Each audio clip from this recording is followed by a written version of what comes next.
A Lombardo Toledano le ocurre frente a sus contemporáneos lo que les ha ocurrido a todas las grandes figuras históricas frente a los suyos. Disputados por la pasión de unos y otros, tales figuras aparecen fragmentariamente expuestas, cuando no falsificadas dolosamente, y se precisan ojos nuevos, miradas nuevas, para que la personalidad se discrimine de las pequeñas eventualidades y aparezca total, íntegra, con todas sus raíces y su proyección al descubierto. Hoy, Lombardo no es otra cosa que un campo donde chocan los extremos más radicales del odio y del cariño. Los enemigos quisieran destrozarlo, acabarlo, destruirlo hasta sus últimas partículas. Los amigos estarían dispuestos a cambiar sus vidas y las de sus familiares por la suya. ¿Quién es este hombre poderoso, nutrido en lo más profundo de la tierra, capaz de promover reacciones de tal especie? Un hombre así no puede ser otra cosa que un hombre histórico, es decir, un hombre que en sí mismo refleja los choques históricos de su tiempo. Esto es algo que sobre Vicente Lombardo Toledano dice José Revueltas en 1942 y que está en el tomo 16 de las obras completas de Revueltas, México, una democracia bárbara, y lo pongo como introducción porque vamos a dedicar el programa de hoy a evocar la figura de Vicente Lombardo Toledano, rescatando esta idea de que es un hombre histórico, en tanto que en su figura y en su trayectoria se compendian distintas dialécticas y distintos frentes de antagonismo, a la luz de los cuales podremos entender perfectamente la etapa constructiva de la Revolución Mexicana. Quédese con nosotros, esto es Plaza de Armas.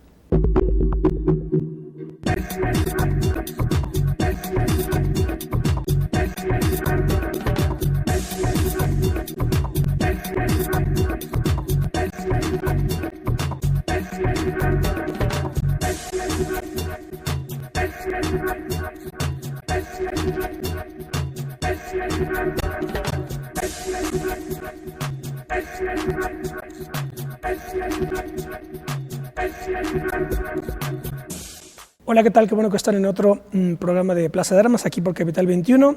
Y les recuerdo nuestra página www.plazadearmas.tv y nuestro correo electrónico plazadearmas21@gmail.com. Bueno, tengo el placer de saludar a nuestros invitados de hoy. Nos acompaña don Cuauhtémoc Amezcua. ¿Qué tal, Cuauhtémoc? Bien, muchas gracias, muy amable. También nos acompaña Juan Campos. ¿Qué tal, Juan? ¿Qué tal? Mucho gusto. Y también Eduardo Vizcaya. Hola, Eduardo. ¿Qué tal? Mucho gusto. Los tres forman parte del Centro de Estudios Filosóficos, Políticos y Sociales, Vicente Lombardo Toledano, y hace unos días, la semana pasada, hubo un seminario de discusión titulado Aportaciones de Lombardo Toledano a la etapa constructiva de la Revolución Mexicana, y bueno, pues un poco con motivo de esa mesa, organizamos el programa de hoy.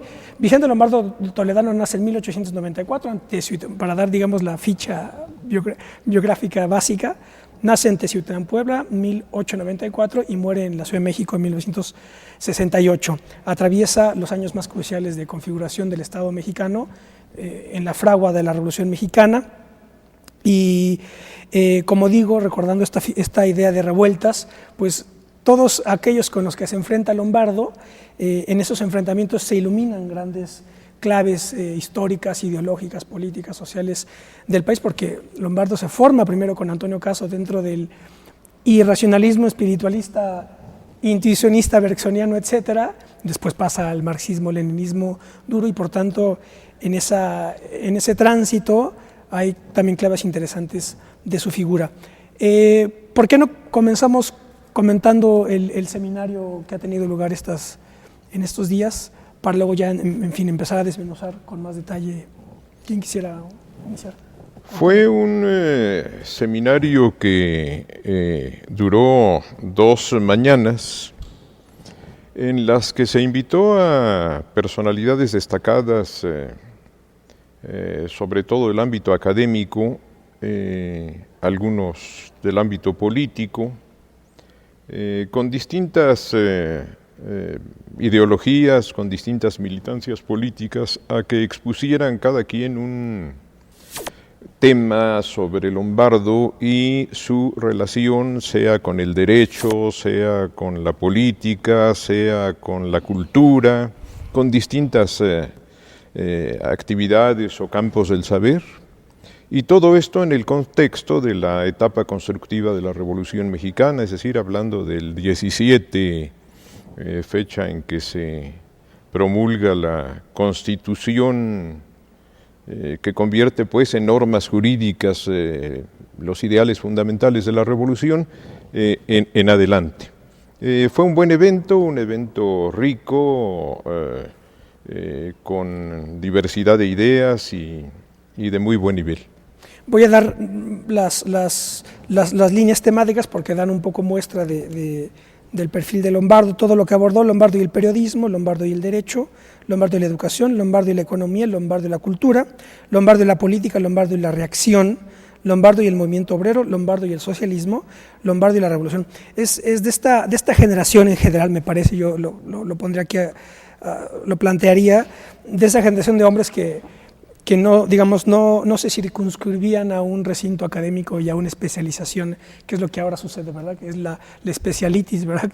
Que cada vez, el especialista es el que cada vez sabe más de cada vez menos, ese es el asunto, ¿no? Y Lombardo y en otros coordenadas ideológicas, pues un Vasconcelos, un Reyes, un Revueltas, eran gente que podía abordar cualquier campo del saber y además militaban políticamente. Un poco, yo creo que eran más hombres del fines del 19 que del 20, ¿verdad? Pero bueno, ¿ustedes qué podrían comentar sobre la participación en este seminario? Es una figura que abordó muchos aspectos de la vida nacional en diversos campos, su militancia sindical primero, su militancia política, su propia formación, que como señalaba acertadamente, fue transitando paulatinamente de una concepción que le habían inducido en la universidad a la adopción del marxismo, en un largo proceso que él mismo califica de doloroso, porque se fue despojando de muchas ideas que creía ciertas y fue dándose cuenta de lo que realmente sucedía, hasta que finalmente en el año 30 ya asume plenamente el marxismo. Y bueno, a raíz de esa transformación y su vinculación con el movimiento obrero es que inicia esa participación. Pero un hombre que tenía profundos conocimientos sobre muchas cosas. Nosotros que trabajamos con los materiales que él produjo, nos sorprendemos frecuentemente, de repente cómo es posible que también de esto sabe y también de esto opina y habla con propiedad cuestiones de física, de historia, de filosofía, de economía, de matemática, de lo que sea, él tiene una opinión. Entonces una gente que tiene un saber muy amplio. Algún periodista de la revista siempre lo calificó como un hombre sabio a la manera de Leonardo, claro, por referirse sí. a Da Vinci, ¿no? Con ese calificativo. Me recuerda un poco esta trayectoria, que bueno, fue la de muchos, pero Lukács en Mi camino hacia Marx cuenta precisamente cómo también va transitando de este idealismo neocantiano, digamos, al marxismo-leninismo. Eduardo, ¿qué podría? No, bueno, yo diría que no un hombre del siglo XIX, sino plenamente un hombre del siglo XX, e incluso muchas de sus teorizaciones, yo digo que son vigentes. Bueno, como comentaban, sí hay muchos terrenos académicos donde en su obra se nota una formación filosófica fuerte. Digamos, ahí sí podría uno pensar en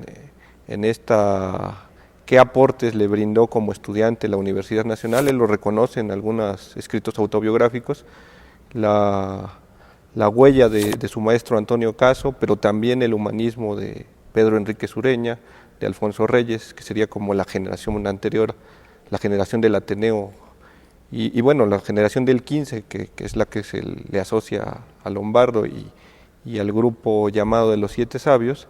Pues muchos de ellos tuvieron un impacto no solo en la vida cultural, sino de esa generación en la vida política y económica de México y más allá de sus fronteras, ¿no? Yo recuerdo que en otro programa de Evocaciones tuve la fortuna de entrevistar a don Enrique Semo, Evocaciones de Enrique Semo, y entonces le conté, bueno, usted es originario de Bulgaria, y le dije, ¿cómo se vinculó un poco usted con la izquierda mexicana? Y entonces me dice, por 3 personas: Otón Salazar, los discursos de Lombardo Toledano y José Revueltas. Esas eran las 3 figuras que influyeron en don Enrique. ¿Por qué no vamos analizando esta primera vector que determina la trayectoria de Lombardo, que es la del movimiento obrero? Crom, CGOCM, CTM, ¿cómo podemos hacer un balance de ese vector de su vida? Bueno, él se involucra muy joven con el movimiento obrero de una manera que podríamos llamar casual. Lo invitan a ser secretario de la Universidad Popular Mexicana, que se dedicaba a dar conferencias para los trabajadores, esa es la función, y él entra en vínculo con los trabajadores. Ahí por primera vez, dice él, empieza a conocer lo que realmente es el país. Que la Universidad Popular era un proyecto del Ateneo, precisamente. Era un proyecto, ¿no?, del Ateneo, efectivamente, un proyecto del Ateneo. Y ahí se vincula, él realiza muchas labores y en ese carácter asiste al Congreso Fundacional de la CROM en 18. Y bueno, después funda el primer sindicato de maestros. Del DF. Del DF, y es el primer sindicato de maestros en el país. Eso es, sí. Con profesores universitarios de primaria, secundaria, y posteriormente funda la Federación Nacional de Maestros, ahí por el año 26-27, ¿no? Y entonces, de esa manera, él ya milita formalmente dentro de la CROM, ocupa el cargo de secretario de Educación y Cultura del Comité Central de esa confederación, que es la primera gran central nacional de los trabajadores, pero en el largo proceso de la CROM, pues se va descomponiendo el grupo de Morones, el grupo Acción, sus vínculos con el presidente Calles, van haciendo de la CROM un instrumento del poder público ajeno ya a la defensa de los intereses de los trabajadores, y se van generando conflictos en el seno de la CROM. La salida primero del grupo de Fidel Velázquez y otros, ¿no?, para fundar la Federación de Trabajadores del Distrito Federal, y finalmente el rompimiento entre Lombardo y Morones. A Lombardo lo eligen secretario general contra las indicaciones de Morones, pero Morones no lo admite. Y él no quiere generar en esos años un conflicto mayor porque es la época del homicidio de Álvaro Obregón, ya siendo presidente electo. Entonces dice que era muy peligroso en ese momento generar un conflicto mayor. Él es acusado por Morones públicamente y él renuncia a la CROM, pero después los sindicatos lo buscan en una convención que se organiza para reponer la organización, lo que se llamó la CROM depurada, y lo eligen su dirigente.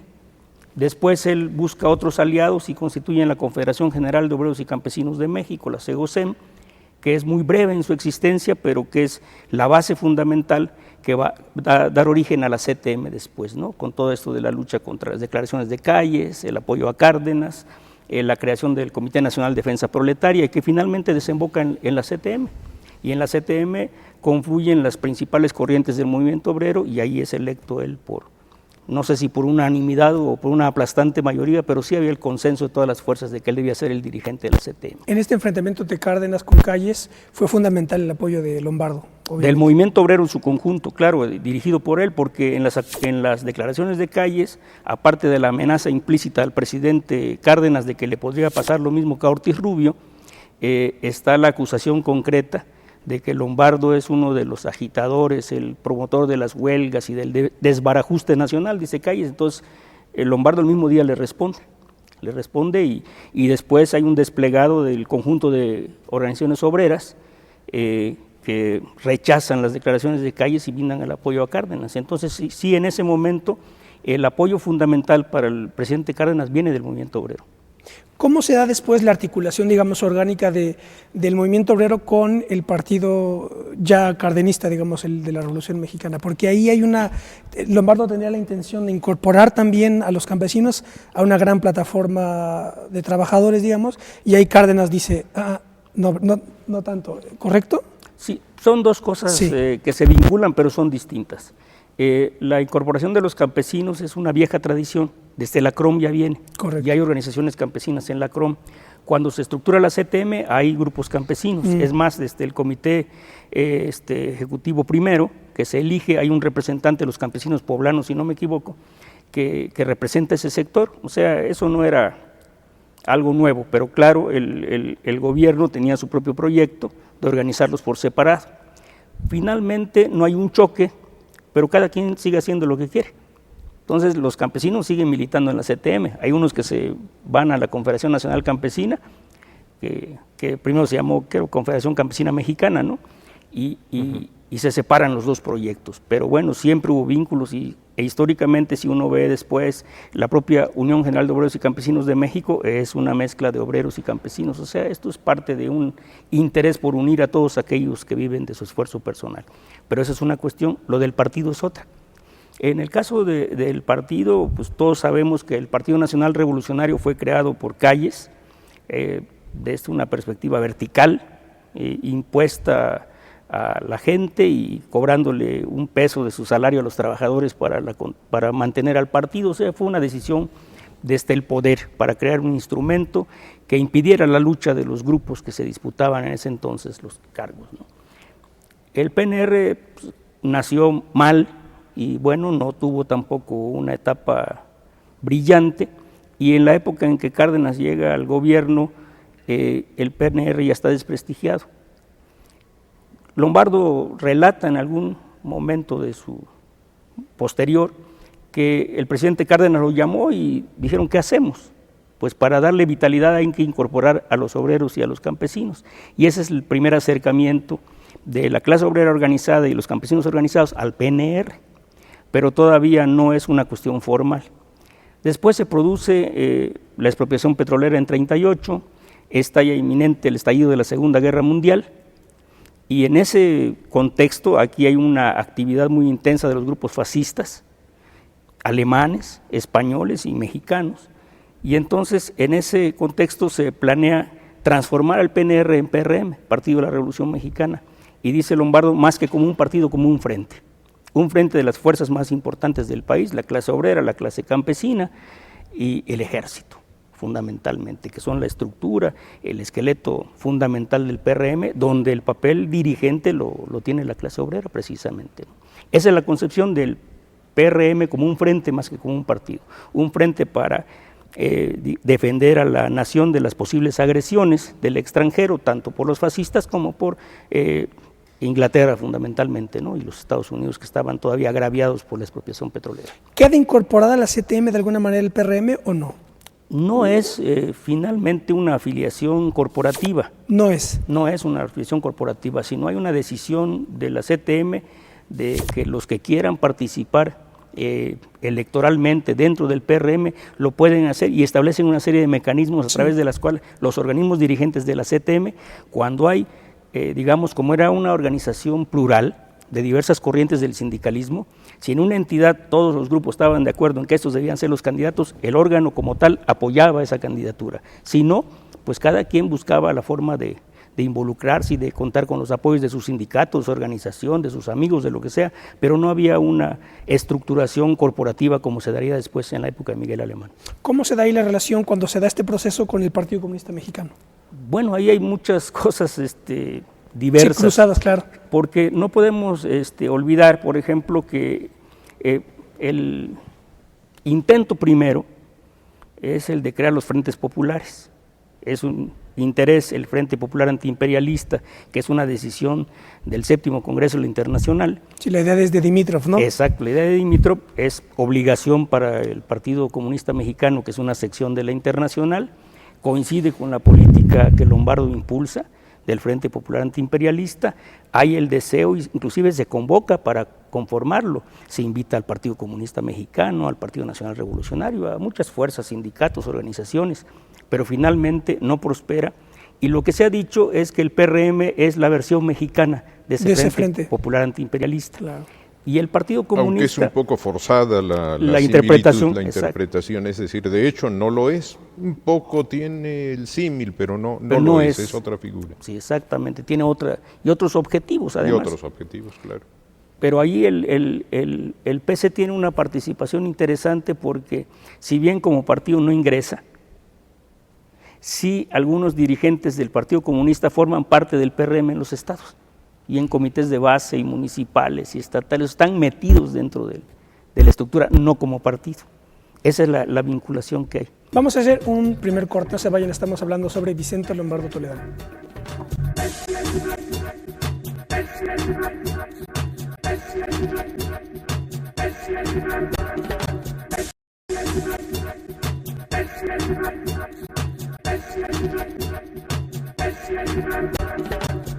Bueno, ya estamos de vuelta, estamos evocando la figura de Vicente Lombardo Toledano. Nos quedamos en estos años de la fundación de la CTM, del 36, la reorganización del Partido Nacional Revolucionario en Partido de la Revolución Mexicana y de las relaciones de Lombardo con el cardenismo, digamos. Pero luego viene ya el gobierno de Miguel Alemán, y ahí es donde, ateniéndonos al título de un libro de Luis Bernal que analiza esto que voy a decir ahora, cuando entra Miguel Alemán es cuando la revolución empieza a virar hacia otros derroteros, evidentemente insertado en un contexto muy complejo, que es el de la Segunda Guerra Mundial y su fin, y el macartismo y el enfrentamiento a muerte con todo lo que tenga que ver con el marxismo, con el leninismo, con el comunismo. ¿Cómo analizamos este periodo tan complejo que fue el de Lombardo con Miguel Alemán? Y dentro de ahí está también este pues histórico encuentro, la mesa redonda de los marxistas mexicanos. Aquí tengo yo mi edición del Centro de Estudios Lombardo Toledano, que bueno, ya está insertada en ese enfrentamiento con Alemán. ¿Qué es lo que pasa ahí? Yo quisiera decir que Lombardo, a partir de que asume a plenitud la filosofía marxista, después de un largo proceso de estudio en fuentes originales, nunca en manuales, ni en folletos, ni en versiones de segunda mano, adquiere pues una muy sólida formación marxista. Probablemente haya muy pocas figuras que tengan esa sustentación de su pensamiento. A partir de allí él llega a la convicción de que el proceso revolucionario del pueblo mexicano se puede ir desarrollando, avanzando cada vez más hacia niveles más altos, alcanzando las metas que se fue señalando y creando nuevas, y que este mismo proceso acabaría por desembocar, o acabará por desembocar, en una sociedad sin clases, en una sociedad socialista, comunista finalmente. Entonces, él siempre estuvo interactuando en la vida política nacional para ir creando ese proceso, para ir desarrollando. Exactamente. Entonces, por eso, al frente de la CTM, él promueve, idea y desarrolla todo un plan que conduce a Cárdenas a nacionalizar el petróleo. Por eso él es un fuerte impulsor del proceso de reforma agraria. En fin, los grandes pasos trascendentes de Cárdenas, al revés de una visión vulgar que considera a Cárdenas el planeador inicial y el que da órdenes, no, en realidad es el movimiento obrero con Lombardo a la cabeza el que va empujando todo este proceso.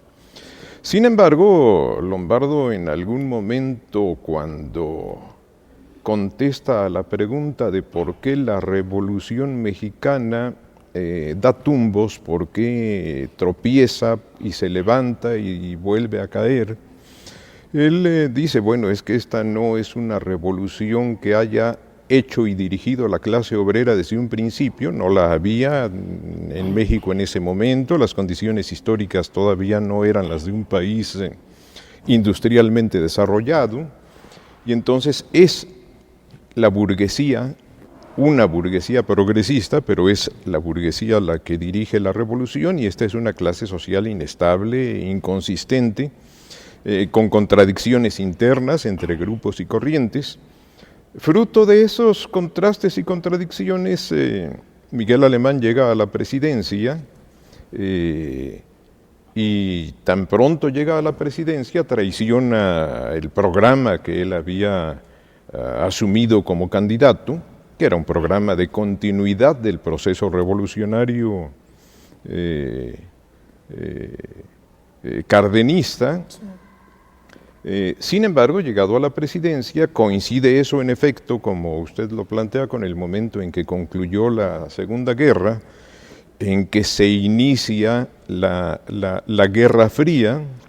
El gobierno de Truman en Estados Unidos presiona a todos los gobiernos latinoamericanos para que rompan todo tipo de relación con la Unión Soviética y con las fuerzas avanzadas de sus propios países. les advierte que la Tercera Guerra Mundial es inminente, puede estallar en cualquier momento entre el mundo libre, entre comillas, y la Unión Soviética, y los llama pues a una actitud firme y persecutoria contra las fuerzas progresistas en sus respectivos países. Aquí en México las fuerzas progresistas sufren también pues esa persecución del alemanismo, el gobierno tuerce el rumbo, se va pues a la derecha, y entonces el Lombardo pasa a ser un crítico enérgico de ese gobierno y a considerar que es indispensable formar un nuevo partido, que sea un partido amplio de carácter popular, donde esté la clase obrera, donde estén otros sectores diversos de la población, pero que... Un poco en la perspectiva de este frente que no logró cuajar con el PRM, digamos. Retomando la esencia de la necesidad del trabajo unitario pluriclasista. Correcto. Porque para él, ya si se escudriña más a fondo su obra, su pensamiento marxista, para él esta es una constante que se da desde la Revolución de Independencia de 1810, él lo ve como un frente pluriclasista y sustenta por qué, y se da en la Reforma y se da en todo el proceso revolucionario de México.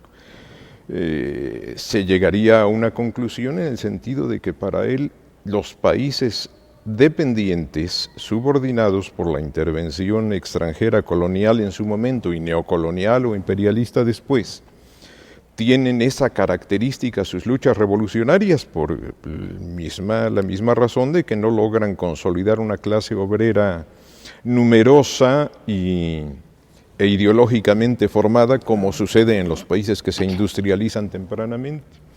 Entonces es una constante, pero bueno, claro, se va dando en un nuevo contexto, con nuevos elementos, con mayor complejidad y mayor riqueza.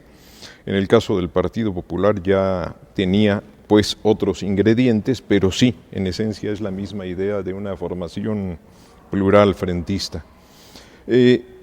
Con esta idea que nace de la CTM y que la CTM aprueba en un Consejo Nacional, aprueba crear el nuevo partido ya con ese perfil, con esas características, Lombardo abre esa discusión a numerosos sectores intelectuales, obreros, campesinos, de fuerzas avanzadas, y dentro de las diversas actividades que desarrolla para someter a debate el más amplio posible esa nueva idea, se realiza esta mesa redonda de los marxistas mexicanos a convocatoria de Lombardo y donde participan prácticamente todas las expresiones marxistas de la época, muy serias, muy representativas, muchas de ellas, muy sólidas.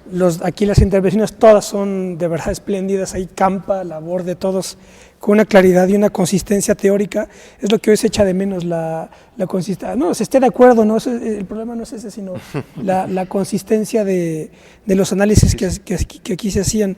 La convocatoria era Mesa Redonda de los Marxistas Mexicanos con el tema Objetivos y táctica del proletariado y del sector revolucionario de México en la actual etapa de la evolución histórica del país. Clarísima. Así es. Una pregunta. Si es que se tiene noticia, relación de Lombardo con figuras del cardenismo como por ejemplo Jesús Silva Herzog o Francisco J. Mújica. ¿Qué relación tenían? En general Lombardo trataba con todos las figuras destacadas de su época, tanto en el ámbito académico intelectual como en el ámbito sindical y en el ámbito político. Entonces prácticamente con todos tenía trato y todos lo veían como una figura muy relevante, muy respetable, los testimonios escritos como el que usted leyó ahora a la presentación del programa, son muchos y muy elogiosos de muchas personalidades de diversas corrientes. Sí, y la relación con Trotsky fue problemática ahí sí, ¿verdad? Esa fue muy conflictiva desde el principio. De hecho, eran dos concepciones Claro. ideológico-políticas muy distintas. Entonces, Lombardo hace críticas a la conducta política de Trotsky, pero Trotsky, si usted lee lo que Trotsky dice de Lombardo, él no tiene altura ni nivel, él no le contesta a un nivel ideológico-político, él recurre a calificativos ofensivos para tratar de contrarrestar a Lombardo. Es muy curioso porque desde el punto de vista de la estatura ética e intelectual, Lombardo está muy por encima de Trotsky en esos momentos de su discusión. En la mesa del 47 participaron Partido Comunista Mexicano, Acción Socialista Unificada, El Insurgente, el Grupo Marxista de la Universidad Obrera y las siguientes personalidades: don Narciso Bassols, licenciado Víctor Manuel Villaseñor, José Iturriaga, el senador Juan Manuel Elizondo. ¿Este senador de dónde era? ¿De qué parte?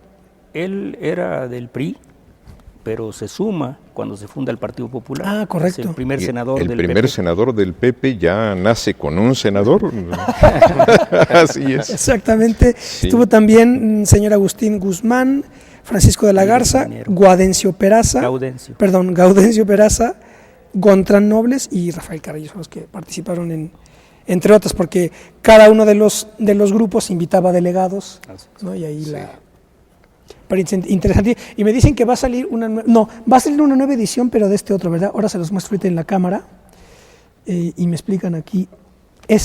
La Revolución Mexicana, 1921-1967 de Lombardo Toledano.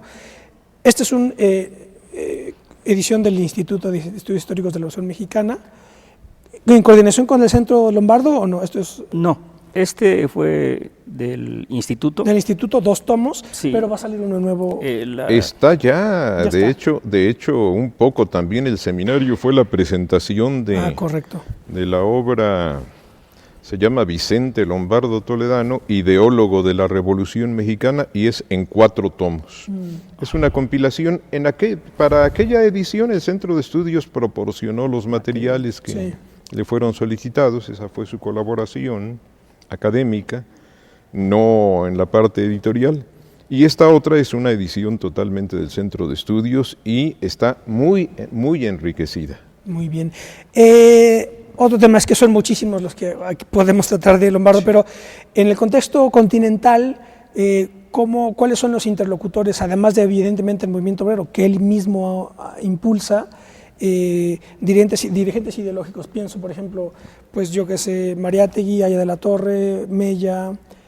¿Quiénes son los interlocutores de Lombardo? ¿Con quién debate? Bueno, no hay que perder de vista el contexto, porque independientemente de que hay una coincidencia de objetivos con Mella, por ejemplo, el Partido Comunista Mexicano está en la época, cuando Mella vive aquí, de una decisión tomada por la Internacional Comunista que se llamaba clase contra clase. Prácticamente era los comunistas contra todo el mundo, o los demás eran socialdemócratas o aliados de los socialdemócratas, que les decían de calificativos. Bueno, era una etapa muy difícil. Entonces, en esa época, en la que está Mella acá, Lombardo está en el tránsito precisamente de su pensamiento. Ajá. Está en la etapa socialdemócrata. Él dice, cuando yo ingreso a la CROM, voy adquiriendo una serie de conocimientos que me llevan a pensar que es posible transitar en este sistema por la vía de ir transformando paulatinamente las cosas sin mayor problema. Claro. Entonces yo asumo esa posición socialdemócrata. Porque la CROM tenía, digamos, la influencia del laborismo inglés, que es fabiano precisamente, ¿no? Que es reformista. Él dice dice textualmente en algún momento, dice, los directores de la CROM no nos hablaban nada de cuestiones ideológicas. Ellos usaron eso como una forma, pero no había un interés de preparar. Por eso él asume ese cargo de educación y cultura, y él se dedica a dar conferencias, a transmitir sus conocimientos de la historia de México, del marxismo, todo lo que iba aprendiendo a los trabajadores. Pero incluso en alguna parte autobiográfica dice que de la práctica política cotidiana deduce la socialdemocracia de la CROM. O sea, no solo no había formación política, sino que la tenían que deducir de los cómo se iban presentando los hechos. Sí, y él dice, por ejemplo, a diferencia del Partido Laborista, que son los sindicatos que crean, que es el partido el que crea sus sindicatos, los organiza, aquí es al revés, los sindicatos crean su partido, forman el Partido Laborista Mexicano, el PLM, del cual es diputado él, por cierto. Entonces está esa etapa, entonces el Machete, que es la publicación oficial del Partido Comunista, está llena de insultos, calumnias, agresiones contra Lombardo. Desde esta perspectiva de clase contra clase. Desde esa perspectiva de clase contra clase. Y en ese terreno es en el que entra Mella, por ejemplo, y entonces no coinciden. No es posible. En ese momento no hay una coincidencia entre ellos dos. ¿Con Aya de la Torre hay algún...? Aya de la Torre lo descalifica mucho, sobre todo por su cambio, por su transformación, de haberse presentado inicialmente como una persona progresista y antiimperialista y haber acabado sirviendo al imperialismo norteamericano. Lo denuncia como un instrumento del imperialismo, no sé, los años 50. Entonces no hay esa interlocución, sí hay con muchos otros dirigentes sindicales y políticos del continente, sobre todo en su papel de fundador de la Confederación de Trabajadores de América Latina y en los recorridos que hizo por el continente para lograr la unidad de todos contra el fascismo. Con Silva Herzog, por ejemplo, y todo este proyecto de cuadernos americanos que articula Silva Herzog con los exiliados españoles, ¿tiene alguna relación ahí Lombardo o no? ¿O él está en otra pista? Yo recuerdo dos relaciones. Una es porque Silva Herzog es el responsable de hacer el estudio socioeconómico de las empresas petroleras, sí, para que la Junta dicte su laudo. Sí. Y bueno, ahí están en la lucha común. Y la otra, que es Jesús Silva Herzog, padre, fue colaborador del Popular, el diario de la CTM. La CTM funda el Popular en 1938, y en los colaboradores está Silva Herzog, entre otros muchos intelectuales, Salvador Alvarado, Revueltas, en fin, la lista es muy larga. ¿Ramírez y Ramírez mismo? Sí, claro, Enrique Ramírez y Ramírez, pero es una lista tanto de gente del movimiento obrero, políticos, intelectuales, artistas, Manuel M. Ponce, por ejemplo, ¿sí?, escribe en el Popular, está Pellicer, Daniel Cosío Villegas, y hay gente del exilio español muy valiosa, e inclusive de otros países que colaboran con el Popular. Entonces sí hay una relación con todo como decía Cuauhtémoc, la relación con los intelectuales, los artistas, era muy sólida. Que incluso son varias etapas de los grupos de intelectuales, escritores, pintores, que va evolucionando a lo largo del tiempo, pero una que a mí me ha tocado trabajar es, digamos, los finales de los 50, el año 59 específicamente, cuando es el triunfo de la Revolución Cubana, y que en el caso de México y de la Universidad Nacional se está fundando la Escuela de Ciencias Políticas, encabezada por su director Pablo González Casanova, y es en el año 59 que lo invitan a que regrese a la Universidad Nacional a dar una conferencia que se titula La batalla de las ideas en nuestro tiempo, donde hace una exposición magistral de las corrientes filosóficas del siglo XX, desde el irracionalismo filosófico hasta el materialismo dialéctico, y bueno, de ahí puede uno inferir cuál era el trato con los intelectuales mexicanos, qué impacto tiene sus planteamientos, digamos, por decir a González Casanova, pero también recientemente nos acabamos de enterar que el caso del economista José Luis Eseña es un caso singular porque se titula muchos años después de que ya concluyó la licenciatura, y bueno, incluso en la página de la universidad publican con motivo del centenario una sección que se titula Nuestros Maestros. Entonces aparece una reseña biográfica donde relatan que primero se titula a su hijo, después le hacen sus amigos una especie de treta para convencer al maestro que se titule, y en el comité tutoral aparece don Vicente Lombardo Toledano, que bueno, esta historia de que en el 33 sale como expulsado de la Universidad Nacional, hay que precisarla en qué condiciones, claro, pero retorna de alguna manera a la vida académica y que bueno, muestra también este trato con los intelectuales. ¿Esta titulación de Seseña cuándo fue? En el año 62. Ya en el 62. Sí, correcto. ya en el 62. Con esta idea también de etapas históricas de la vida de México, de la vida de la Revolución Mexicana entendida como en 3 etapas. En el año 62 se publica un trabajo que se llama La izquierda en la historia de México. Y entonces en la bibliografía también aparece este trabajo que es la tesis de titulación de Seseña, aparece en la bibliografía, pero es como está asociando 2 terrenos relativamente alejados y los pone ahí, ¿no? Claro. Vamos a hacer un corte más. Estamos hablando sobre Vicente Lombardo Toledano. No se vayan.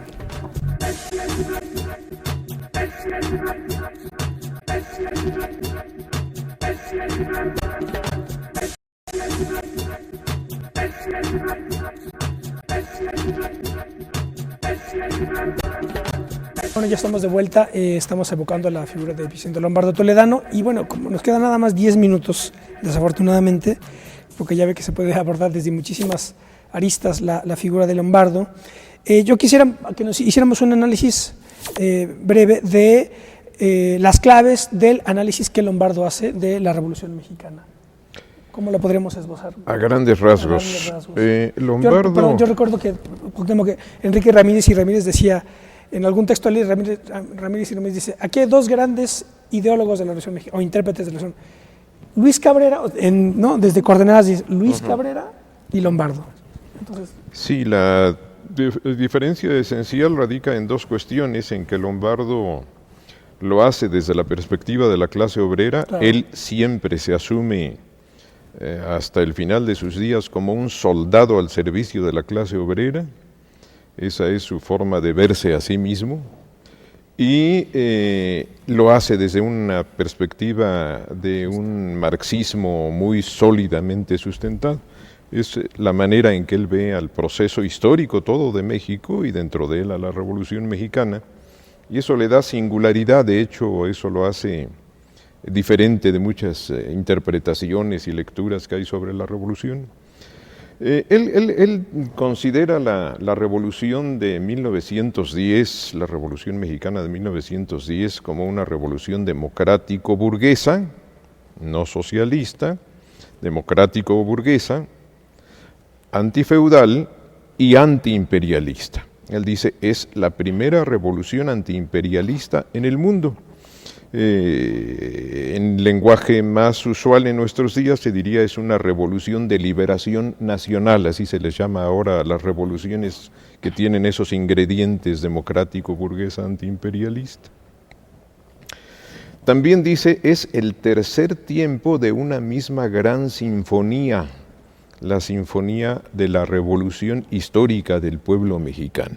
Es decir, para él es un solo proceso en general, desde la Revolución de Independencia de 1810, primer tiempo de esa gran sinfonía o primer movimiento, la de Reforma y la del 10, la Revolución Mexicana, y plantea la necesidad de un cuarto movimiento, de un cuarto tiempo en nuestros días que debe desembocar en una sociedad socialista.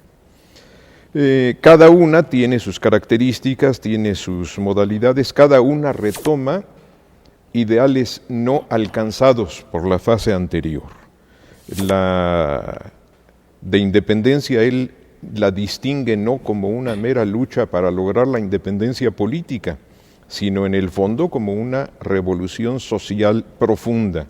Había necesidad de destruir el viejo modo de producción que trababa las relaciones e impedía el desarrollo económico y social adecuado, pero no lo consigue, logra solo la independencia política, queda lo demás trabado y sigue la lucha que alcanza su momento culminante con la Reforma, y sin embargo otra vez no logra consumar ni la plena independencia económica del exterior, ni una transformación social profunda como el pueblo lo anhelaba, porque en esa fase, junto con la llegada de don Porfirio a la presidencia, empiezan la fase de expansión del capitalismo estadounidense e inglés, a la que Lenin llama imperialismo adecuadamente, y Lombardo también,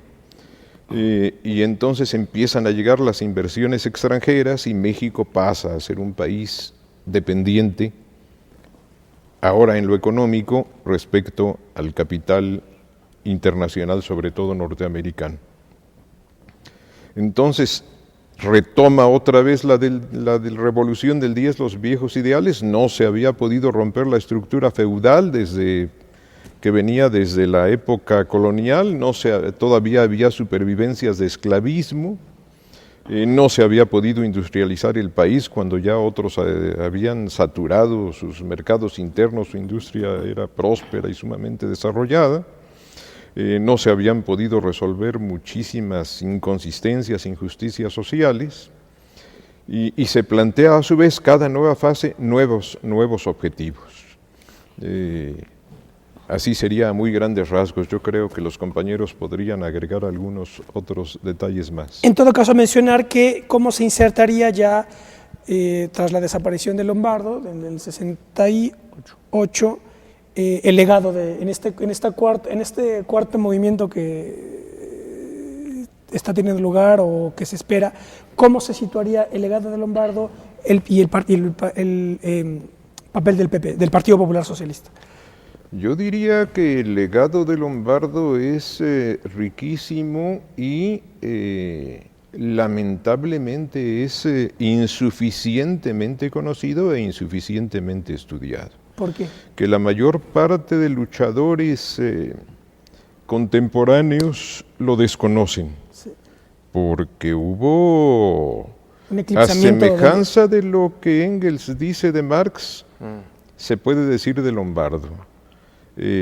Una ofensiva feroz de la clase dominante, como no hay muchos otros paralelos. Así como fue contra Marx, un odio feroz, una persecución, un afán de aislarlo, de arrinconar sus ideas, así se ha hecho con Lombardo.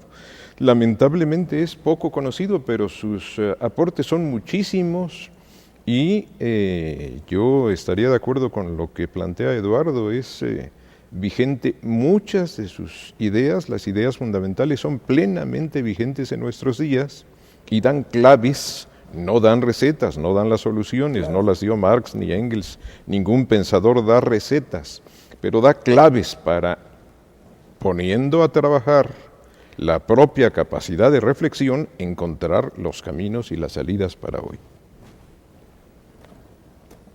Totalmente de acuerdo. Poco más que... No, es que ese es finalmente el valor que tiene su pensamiento, que sigue siendo vigente en los aspectos esenciales. Eso es indiscutible. ¿Algún comentario sobre el Centro de Estudios para que se promueva precisamente? No, bueno, que sí, están ahí los materiales.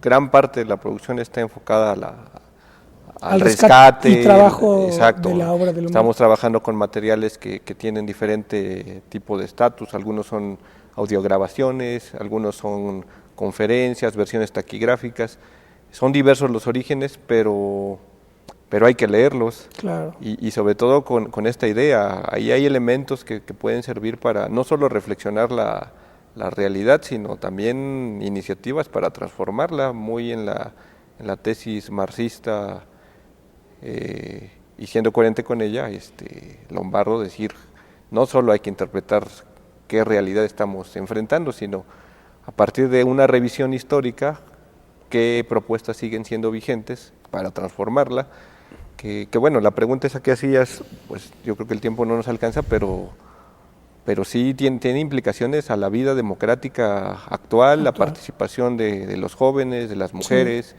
de las minorías, la pluralidad democrática que se dice que se vive, los problemas que ahora se enfrenta el Estado mexicano, las relaciones con los norteamericanos, con el imperialismo, esta cosa que llaman globalización, 30 años del oleaje neoliberal, en fin, son muchos temas que a veces cuando se topa uno con ellos, a veces la respuesta es muy visceral, Claro. muy emotiva, con Sí, pocas totalmente. herramientas Retóricas, teóricas. etcétera. Es el gran Entonces, problema. a veces la respuesta es, yo digo, en este tono de irracionalismo, de tendencias posmodernas, y que bueno, son, yo digo, fugas que se da a todas las escalas, desde los niños hasta estudiantes universitarios, o en fin, ¿no? Y el problema eterno de que siempre se están buscando autores externos, Claro, desconociendo nuestras propias claro. tradiciones. En fin, él también se nutre Sí, de sí. autores externos, pero procesa y decanta toda una ya tradición de pensamiento que está aquí. Yo Claro. recuerdo lo que decía Labriola, decía, si comprender es superar, superar es sobre todo haber comprendido. Y el problema es que pues ni siquiera, por culpa de muchos, a lo mejor ni siquiera Lombardo es conocido como debería ser conocido, e incorporado a la tradición intelectual de México en general y evidentemente dentro de la tradición de la izquierda, ¿no? Que es también fundamental. Hay muchos mitos, calumnias que han persistido ante la insistencia del poder por Claro. acallarlo y que no permiten valorar realmente su obra. Yo recuerdo ahora, pues, en el seminario este último, asistió una persona que yo considero una gente seria, escuchó atentamente y luego me dijo, oye, yo no conocía esta faceta de Lombardo. Claro. Y bueno, eso le sucede a mucha gente, muchos por desconocimiento, no han abrevado en esa fuente, y el Centro de Estudios pues precisamente Tiene ese se ha propósito. dedicado a rescatar todo su material, desde 1917 hasta la fecha, todo lo que se ha podido Que llevan rescatar. más o menos 70 tomos, dijeron. 78, y vamos en como el año Lenin. 62. Muy bien. ¿Página electrónica del centro o alguna para que la dejen? Bueno, si mal no recuerdo, es Centro Lombardo. Sí, claro, aquí la tengo yo, es verdad. Ahí www.centrolombardo.edu.mx www.centrolombardo.edu.mx porque este programa se ve por internet, así que sirva para hacer promoción de este trabajo. Les agradezco muchísimo, fue muy interesante el programa. Al contrario, Al muchas contrario, gracias muchas por la gracias. invitación. Y esperamos vernos pronto por acá en otros contextos, ¿les parece? Cuando nos Claro. invite. Muy bien. Bueno, pues estas fueron las evocaciones de don Vicente Lombardo Toledano. Espero que haya sido de su interés. Hasta la próxima.